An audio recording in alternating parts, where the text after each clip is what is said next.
бол нийтдээ нэг 730 тэрбум төгрөгийн ногдлол ашиг ингэж олгоод байгаа. Ийм дүн байдаг. За 2024 оны ногдлол ашигын 3 дахь удаагийн буюу сүүлийн олголтыг 4-р сард одоо шилжүүлэхээр төлөвлөсний дагуу 1072 хувьцаатай нэг иргэн татврын дараах дүнгээр 93499 төгрөгийг олгохоор 4-р сарын одоо 4-ний өдөр шийдвэрлсэн.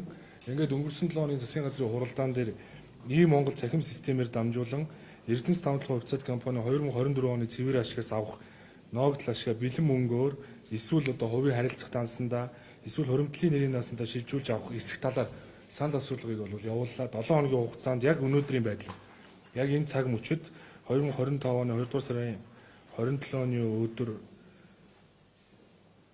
рос хоош ер нь бол энэ асуулгуудыг бол бид удаадараа явуулж ирсэн. Ингээд өнөөдрийн байдлаар санал асуулгууд 21278 иргэн амрагдсанаас 20088 иргэн сонголт хийгээгүй, 615 иргэн тийм гэсэн, 575 иргэн үгүй гэсэн ийм бол сонголтыг хийсэн байдаг. Тэгэхээр энэ санал асуулгууд өнөөдрийн 12 цаг хүртэл үргэлжилнэ.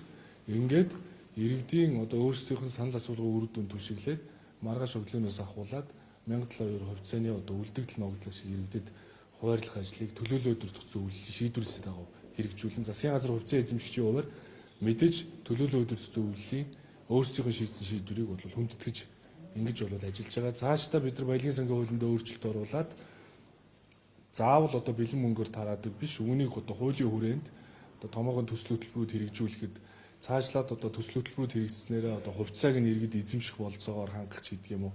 Ийм олон хувилбаруудтай болгоно гэдгийг бас хэлье. За үндэсний баялагын сангийн хуулийн хэрэгжилт болоод Улсын хурлын 2007 оны 2 дугаар хавсралтад заасан 39 стратегийн ордуудын талаар танилцуулгыг өнөөдрийн засгийн газрын хуралдаанд ажилтнууд эрс баялагын сайд туваан болвол хийсэн. За миний хувьд үндэсний баялагын сангийн хуулийн хэрэгжүүлэх ажлын хэсгийн ахлагчийн хувьар стратегийн энэ ордууд дээр одоо ээлж дараатаагаар санхүүгийн болон хуулийн шинжилгээ одоо due diligence гэж нэрлэдэг шинжилгээнүүд хийж байна. За энэ хүрээндээ олон нийтийн анхаарлыг татсан төгрөг нуурын орд газар дээр бол бид одоо санхүүгийн болон хуулийн одоо шинжилгээнүүдийг хийлээ. За өнгөрсөн 7 хоногт бас та бүхэн мэдж байгаа төгрөг нуурын орд нь Монгол улсын ерөнхийлөгчөөр ажиллаж ирсэн улсын их хурлын гишүүн Алтмаагийн Баттулгатай хамааралтай талаар мэдээлсэн. За энэ үндэстэн дамнуулсан олон схем үүсгэсэн энэ хутгсан асуудлаа шийдэх 7 хоногийн хугацааг тухайн үед бол олгож ирсэн. Өнөөдөр 7 хоногийн хугацаа дуусч байна. Энэ хугацаанд улсын их хурлын гишүүн Алтмаагийн Баттулгаас ямар нэгэн одоо надад бичиг ирээгүй. Ямар нэгэн одоо үйлдэл хийгээгүй. Засгийн газарт ямар нэгэн мэдээллийг бол огт ирүүлээгүй. За өчигдөр бол хэвлэл мэдээлэлд бол ярилцлага өгсөн гэсэн мэдээлэлтэй байна. Төгрөг нуурын ордын талаар бол тодорхой хариу. Энэ одоо ярилцлаганд орох үеэр бол огт хэлээгүй гэж би ойлгож байна. Хамааралтай хэсэг талаараа. За хэвлэл мэдээлэлээс авсан мэдээлэлээр бол намайг төгрөг нуурын ордыг минийх гэж нотолж чадах юм бол 100% аваараа гэдэг ийм үгийг одоо улсын их хурлын гишүүн Алтмаагийн Баттулгатай хэлсэн байна. Тэгээ би бас өнөөдөр хариуцлагатайгаар хэлье. Та хэлсэн үгэндээ эзэн байгаарай. Та нотол гэсэн би нотолчих. Надад нэгдүгээрт хөдөлшгүй нотлох баримтууд байна. Хоёрт албан ёсны баталгаатай их сурвалжууд байна. Гуравдугаарт санхүүгийн болон хуулийн мэргэжилтэнгүүдийн дүн шинжилгээ байна. Баримт өөрөө ярьдаг гэдэг үг бий. За энэ материал донд 2006 онд улсын их хурлын гишүүн Алтмаагийн Баттулга 90%-ийг нь Ядам сүрийн Батгийн Батсүх гэдэг иргэн 10%-ийг эзэмшиж байсан. Анх хамтран үүсгэн байгуулсан Chemex хязгаарлагдмал хариуцлагатай компани Төгрөг нуурын энержи компанийг 100% эзэмшдэг болохыг нотолсон баримт энд байна. За үүний дараа Алтмаагийн Баттулга өөрийн охин Баттулгын намун төрсөн эгч Алтмаагийн Цэнд баяр нарт хувьцаагаа шилжүүлэн компаниас компани дамнасан офшороос офшорт үргэлжилсэн хэлхээ холбоо бүхий үндэстэн дамнасан компаниудаар дамжуулан 250 сая Америк доллараар зарсныг Хонконгийн хөрөнгийн биржид бүртгэлтэй тэг 402 хувьцааны код бүхий Minhong Waterworks Holding Limited компани Хонконгийн бирж дээр байгаа 507 нүүр баримт мэдээлэл одоо яг энэ хайрцаг байна. 507 нүүр баримт. Энэ нь компаниг худалдан авах very substantial acquisition гэж нэрлэдэг албан ёсны мэдээлэл. Бөгөөд яг энэ албан ёсны 507 нүүр Хонконгийн бирж дээр байгаа материал дотор энэ хилцлийн нөхцөл үнэлгээ, төлбөрийн бүтцүүд, голцоо, өрийн бичиг, өргөх цаас, эзэмшигчдийн бүтцийн өөрчлөлт, төгрөг нуурын ордын нөөцийн тооцоо, техник эдийн засгийн үндэслэл зэрэг мэдээллийг нарийнчлан агуулсан материал гэж одоо хэлж байна. За мөн энэ материал дотор энэ 507 нүүр байна дотор Сингапур бүртгэлтэй Camex PTE Ltd гэдэг охин компани. Энэ компани нь дэргэдэх охин компани буюу Grand Title Limited компани 2009 оны 4-р сард Монгол улсын зам тээвэр барилга хот байгуулалтын яамтай Монгол улсад уул уурхайн лицензийг олгож оронд нь дэд бүтц барих, орон сууцжуулах талаар байгуулсан санамж бичгийг мөн энэ 507 нүүр баримт дотроос харж байна. Энэ санамж бичиг нь юу вэ гэвэл 2009 онд Улсын их хурлын гишүүн Халтмаагийн Баттулга тухайн үед зам тээвэр барилга хот байгуулалтын сайд байхдаа өөрийнхөө компанитай өөрөө сайд байхдаа өөртөөгөө гэрээ байгуулсан баримтыг 507 нүүр баримтаас та бүхэн харж байна. Хоёрт. За одоо энэ хайрцагт энд хувьцаа шилжсэний дараа Minhong Waterworks Holding Limited компани нэрээ монголчилсан байдаг. Яагаад вэ гэвэл үндэслэл нь Монголын уул уурхайн лиценз үзийг эзэмшиж байгаа учраас үйл ажиллагаагаа өөрчлөөд нэрээ Mongolian Investment Group буюу Монголын хөрөнгө оруулалтын групп болгон өөрчилсөн. Энэ Mongolian Investment Group гэдэг компани 2013-аас 16 оны санхүүгийн тайлан байна энэ дотор. Энэ санхүүгийн тайлан холбогдох байгууллагуудаас нь авсан. Мөн дараа нь 3 дахь удаага ахин нэрээ өөрчилсөн байдаг энэ компани. Нэрээ өөрчлөхдөө Peace Map Holding Limited болгосон. Peace Map Holding Limited компани 2013-аас 2016 оны санхүүгийн жил бүрийн тайланг мөн энэ хайрцагтай материалаас харж байна. За 3-т. За одоо энд хавцалцсан байгаа материалууд. Халтмаагийн Баттулгын 90%-ийг эзэмшдэг Camex компани нь Сингапурт бүртгэлтэй Camex PTE Ltd-гийн эзэмшил 100% шилжсэн байдаг. Сингапурт бүртгэлтэй компани. Энэ компани хувьцаа эзэмшигч нь хэн бэ? Гэвэл түүний төрсөн охин Баттулгын намуу хамтран олон бизнесийг эрхэлж байсан Билли Лимийн Лим Сён нар болохыг баталсан Сингапурын улсын бүртгэлийн байгууллагаас авсан дэлгэрэнгүй лавлага энэ бор хавцтай материал дотор байна. 4-т 2010 онд 250 сая Америк доллараар зарагдсан компани хувьцааг Монгол улсад бүртгэлтэй компанид 6 жилийн дараа 2016 онд огт үн төлбөргүйгээр шилжүүлсэн болохыг хэрэг эрхлэлийн сайдын хувьар Монгол улсын бүртгэлийн байгууллагаас албан журмаар авсан. Үүнийг хувьцаа шилжүүлэх гэрээн дээр 250 сая доллар зарагдсан компани Монголд ирэхдээ Монгол иргэний нэр дээр үн төлбөргүйгээр шилжсэн хувьцаа шилжүүлэх гэрээ энэ материал дотор байна. Гэхдээ энэ материал дотор 507 хуудастай Хонконгийн биржтэй бүртгэлтэй материал дотор энэ компани шилжиж ирэхдээ 200 мянган доллараар зарагдсан гэдэг үг байдаг. Гэтэл Монголд иргэд гэрээ байгуулахдаа үн төлбөргүйгээр шилжсэн гэдэг улсын бүртгэлийн лавлага хувийн архивыг би албан журмаар авсан. Энэ материалуудыг бас үүнд хавсрагсан гэдгийг хэлье. Энэ бүхнийг үндэслэн би бас нэг зүйлийг онцлог хэлмээр. Монгол улсад авилгад автагдаагүй мэдлэг боловсролтой шинэ үеийн шилдэг санхүүчнэр, хуульчид, шинжээчид ажилдаг юм шүү гэдгийг би хариуцлагатаар хэлье. Ямар ч үндэстэн замсын схем бай. Үргэлжилсэн хэлхээ холбоо бүхий офшороос офшорт нуун далдсан схем байлаа гэд олж илрүүлж бас чаддаг юм шүү гэдгийг энэ баримтууд нотлон харуулж байна.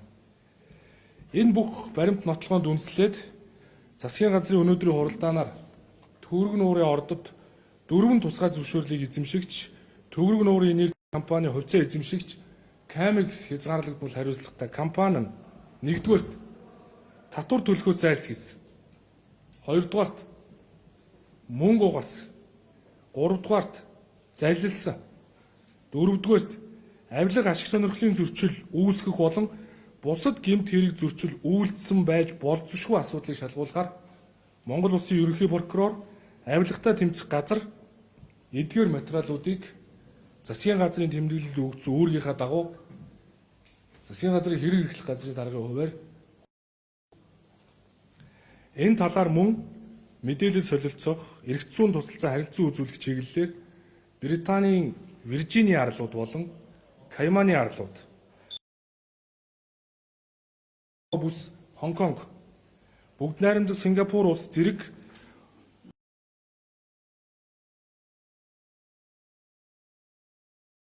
нотлох баримтуудыг авахыг хууль зүйн дотоод хэргийн сайд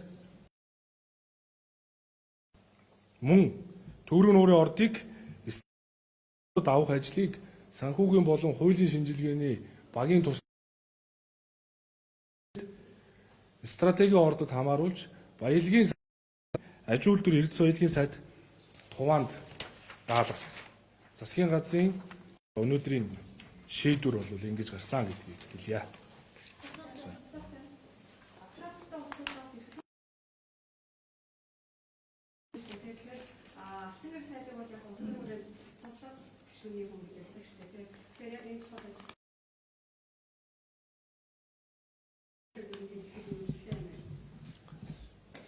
За засгийн газрын бүрэлдэхүүний хуулиар хууль зүйн дотоод хэргийн сайдын эрхлэх асуудал.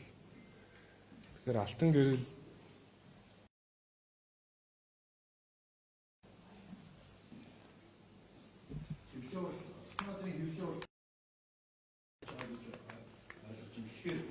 яг энэ төгнөрийн асуудал гэсэн газар нэг болохоор нэг бодлоготой нэг цонхоор харж ийн гэж ойлгох. стратегийн 39 орд. За стратегийн ордод тооцогдсон 16 орд. Дахиад стратеги орд бий. 2024 онд батлагдсан үндэсний баялагын сангийн хууль 34-өөс 50 хүртэлх хувийг нь баялагын сан иргэдийн хадвал энэ үүргийнхээ өөрийн засгийн газар баялагын сангийн хуулийг хэрэгжүүлж баялагын сангийн хуулийг хэрэгжүүлж байна. Тэгэхээр өнөөдрийн шийдвэр бол энэ олон ордууд судал 39 ордыг нээлттэй танилцуулсан. Ингээд цаашаа бид нэр одоо санхүүгийн хуулийн шинжээч нарын тусламжтайгаар ордуудыг тухайлан авч хэрэгжүүлэх арга хэмжээнийг авахгүй бол сүүлдээ бид нэр ард түмэнд өөрөө авчирч мэдхээр байна. Нэг өсөндөө бол ингээд олон улсад энэ үндэстэн дамнуулаад олон хэлхийн холбоо бүхий компаниар дамжуулаад мөнгө төгрөг босгоод олон улсад арилж алдсан татвараас нуун дарагдуулсан ийм үйлдэлүүд хэрвээ тогтоогдод байвал Монголд авчирлаа гэд үүний цаана ард түмнийг өрөнд оруулна. Монголын төр засгийг өрөнд оруулах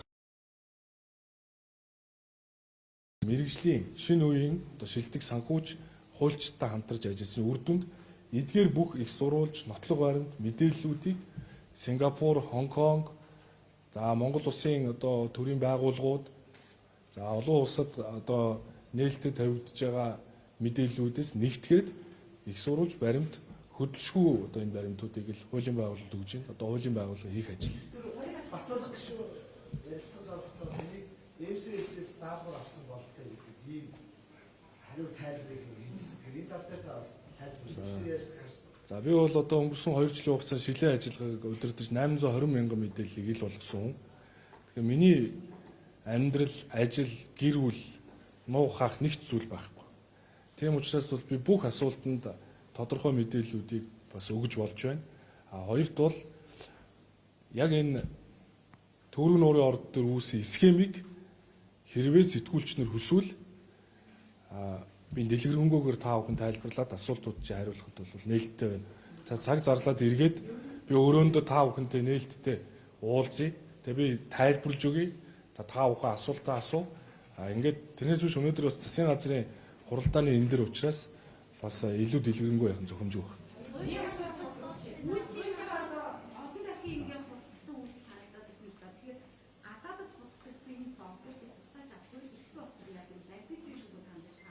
2007 онд стратегийн ордод 2 дугаар хавсралтаар заагдсан 39 ордыг авах хэсэг асуудлыг их хурлд оруулж ирээ гэж шийдснээс хойш 18 жил өнгөрчихөж байгаа биз. Энэ 17-8 жилийн хугацаанд юу болсон баг?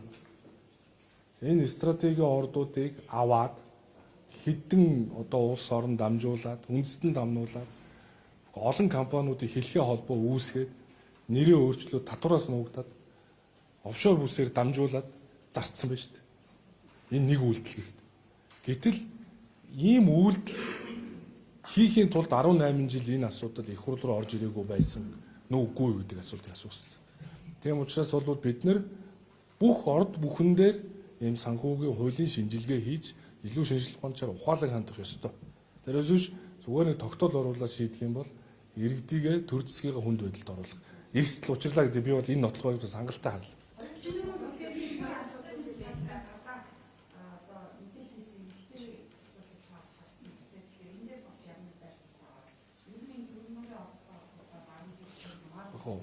Төрийн өөрийн орд дээр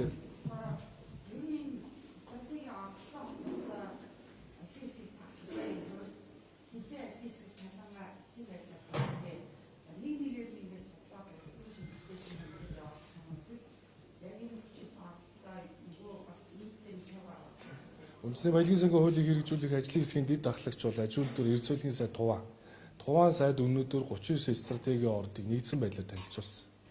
Нэгдсэн байдлаар. Түүнээс тухайлан төгрөг нуур дээр санхүүгийн шинжилгээ хийлгэснээр танилцуулаа холбогдох арга хэмжээнүүдийг авч байгаатай адилхан одоо өнөөдрийн Туван сайд өгсөн үүрэгч гэсэн энэ стратегийн ордод хамааруулах тогтоолыг их хурл бариа гэсэн. 16 стратегийн ордоос хил хязгаар нь тогтоогдоогүй 8 орд байсан. Өнөөдөр хил хязгаарын тогтоолно шүү дээ өнөөдөр. Тэгээ ингээд шийдвэрүүд хурдцтайгаар гарч ийн. Хурдцтайгаар. Өчигдөр тэр авиргатай тэмцэх газрын гадаа мэдээлэл хийсэн үнийг бол би бол хэвлэл мэдээллийн хэрэгслэр бол харсан. 2006 онд тэр Camex компани Төгрөг нуурын энержи гэдэг компанийг авахд энэ баримтан доторч байна лээ. Тэр 20% бол тэр Иргэн Дүгүржов гэдэг хүний нэр дээр байсан. Тэгээ яаж шилжсэн эсэх тэр процессын асуудлыг би бас сайн дэлгэрэнгүй мэдэхгүй байна. Тэгэхээр тэр өчигдрийн авиргатай тэмцэх газрын гадаа хийж байгаа эмэгтэй мэдээлэл дээр бол бид бас санаад зовнох ёстой. Тийм учраас би хуулийн хэлтийн байгууллагаас өглөө холбогдож энэ үнийг одоо гэрчийн хамгаалтанд авах асуудлыг дээр анхаарлаа хандуулаач ээ. Энэ одоо бас анхаарал хандуулах ёстой шүү гэдэг байр суурийг бол илэрхийлсэн. Хуулийн хэлтийн байгууллага бол процесс ажиллагаа явж байгаа гэдэг ийм мэдээлэл өгсөн.